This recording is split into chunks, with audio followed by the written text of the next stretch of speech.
Hello everyone, I'm happy to share with you this update for the PAS Music film scoring template for Dorico. This is the biggest update we've done since the template first released, and there are several new features added for you. If you are someone who needs to prepare music for a live-to-picture concert, this template is going to give you a huge advantage. If the conductor is using a video with streamers and punches, you'll now be able to add those markings to the score to perfectly reflect the video.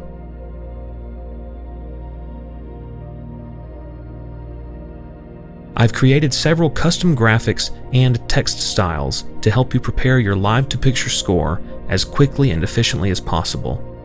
First, you'll notice these new symbols in the Playing Techniques menu. This is where you'll find the streamers and punches symbols. You'll be able to place these onto your guide staves and easily adjust their position by using a combination of the rhythmic grid and engrave mode. Next, you'll see two new paragraph styles made for this live-to-picture template. The first one is for showing the count-in clicks at the beginning of the cue. Just type some X's in, no spaces needed, and you'll have a nice visual representation of the count-in clicks. The second paragraph style is for showing time code and important events on the score.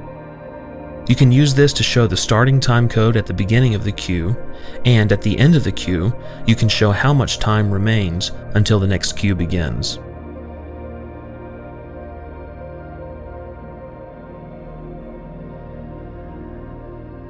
This new live-to-picture template is set up to work in a multi-flow environment, meaning that you can prepare a single Dorico file that contains multiple cues.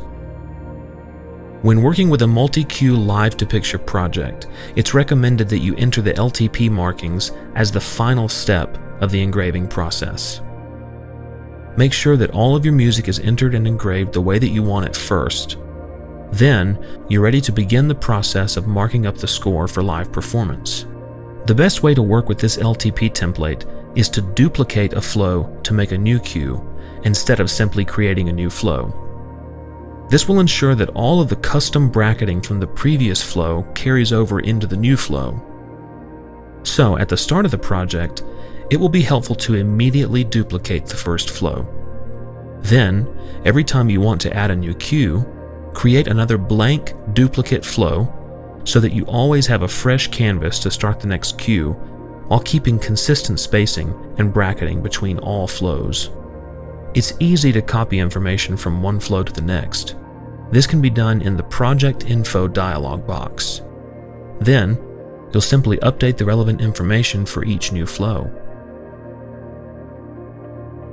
The easiest process for making sure that your LTP markings appear on both guide staves is to work with the top guide stave first. Get all of the markings the way that you want them on your top guide, then simply copy and paste the entirety of the top guide from the current flow onto the bottom guide. After that, you'll just have a minimal cleanup process to make sure everything is sitting the way that it should. One last thing. If you prefer your tempo markings to appear below the top guide stave and above the woodwinds, the best option in my experience is to set the start offset to -17 on the y-axis. Well, that's everything for now. I hope you enjoy these new features. My goal with these updates is to make your workflow easier. As always, if you have any questions, don't hesitate to reach out to me. See you next time.